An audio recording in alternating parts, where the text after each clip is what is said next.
Assalamu alaikum. Welcome back to our course on Excel and Business Analytics. And right now, you are actually looking at the fifth lecture in the second section of this course. And today, in this lecture, we are actually going to be talking about number formatting options in Excel. And when I actually say number formatting in Excel, I'm primarily talking about number formatting, currency formatting, accounting value formatting, percentages, short dates, and long dates. So let's quickly move to our example worksheet, where we can actually do these. So the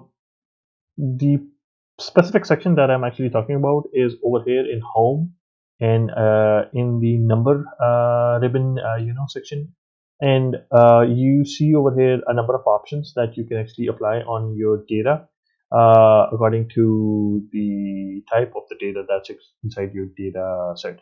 So let's assume that you have a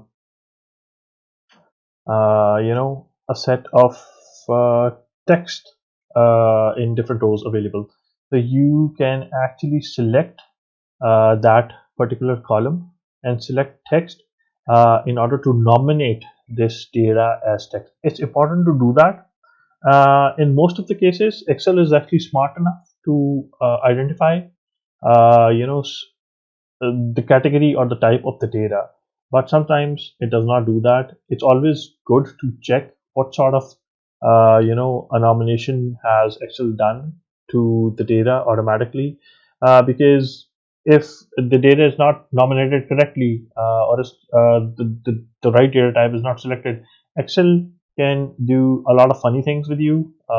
It can actually really do really really mind-boggling things with the data, and it's actually better not to be confused at that time. Instead, you can just go to the data at the beginning of your exercise and actually just see if the data is in the right category or not. So we can actually nominate data as text.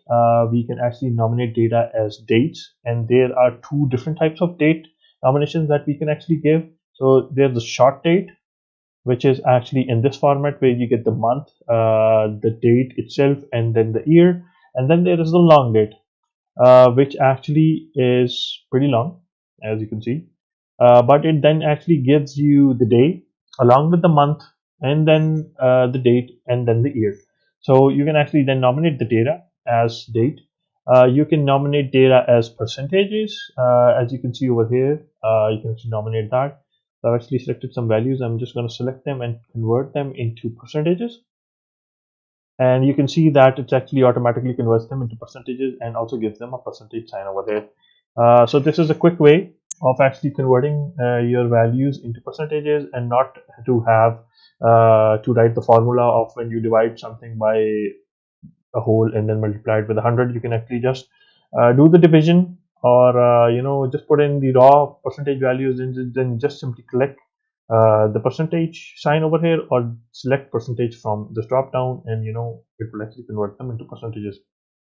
You can also actually convert values into fractions, and actually see what's the fraction nomination of a particular decimal value.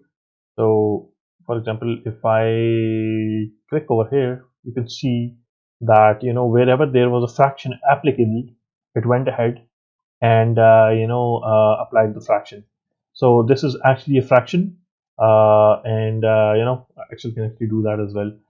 In addition to that, you can also nominate this as nothing.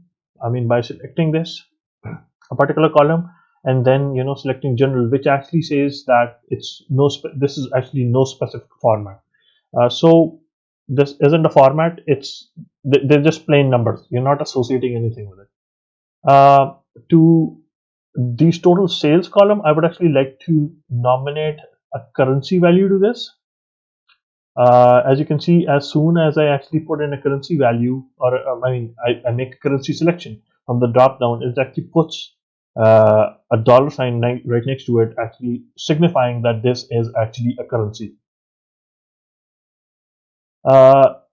You can also actually select this as an accounting value, and you can see the difference over here, because over here it actually separates and segregates the dollar value sign and puts it on the left hand side, whereas the values are on the right hand side. We will look into the accounting and the number and the date, formatting in a much more detail, in one of the coming lectures. So right now, this is what I really wanted to cover real quickly. The different types of number formatting that are actually available in Excel, and I hope you find them useful. Thank you.